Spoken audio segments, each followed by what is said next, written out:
দেখো মামানি হচ্ছে 1 মিনিটও বসেনি, খেয়ে দিয়ে উঠেই সঙ্গে সঙ্গে কি করতে বসেছে। ভালো করে বলো কার জন্য পিঠে করছো? আমার জন্য। ও মা, ভালো করে বলো।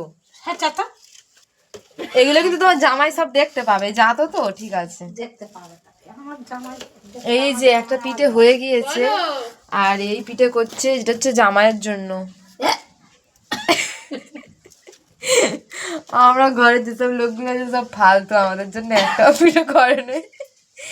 জামাইয়ের জন্য পিঠে পাঠাচ্ছে, মেয়েটাও বাড়তি লোক। তো পিঠেটা কেমন হয়েছে একটু কমেন্ট করে জানাবে। এখনের মধ্যে টাটা। বাবারে, এই হচ্ছে ম্যাডাম খেয়ে দিয়ে ব্রাশ করছে। ঘুম থেকে উঠেছি, ব্রাশ করেছি, ব্রাশ করে পিঠে খাবো। গুড় দিয়ে দাও, গুড়টাকে দেখাই। জেনে যাবে তো আমার দাদাকে গুড় কিনে দিয়েছে। আমার শাশুড়ি তো বলে দিল, উনি শাশুড়ি কি বলছে ওর জন্য বড় বোতলে 1 বোতল এনে দিয়েছে আমার দাদা, সারা সিজন ধরে খাবো।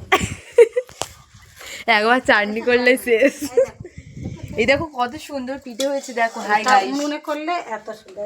দেখো জামাই দেখতে পাচ্ছ তো, তোমার শাশুড়ি তোমার জন্য কত কষ্ট করে উনান জেলে উনানে পিঠে করে দিচ্ছে। তুমি ভিডিওটা দেখে 100টা কমেন্ট করবে, ঠিক আছে? এখনের মতো টাটা। হাগা হবে।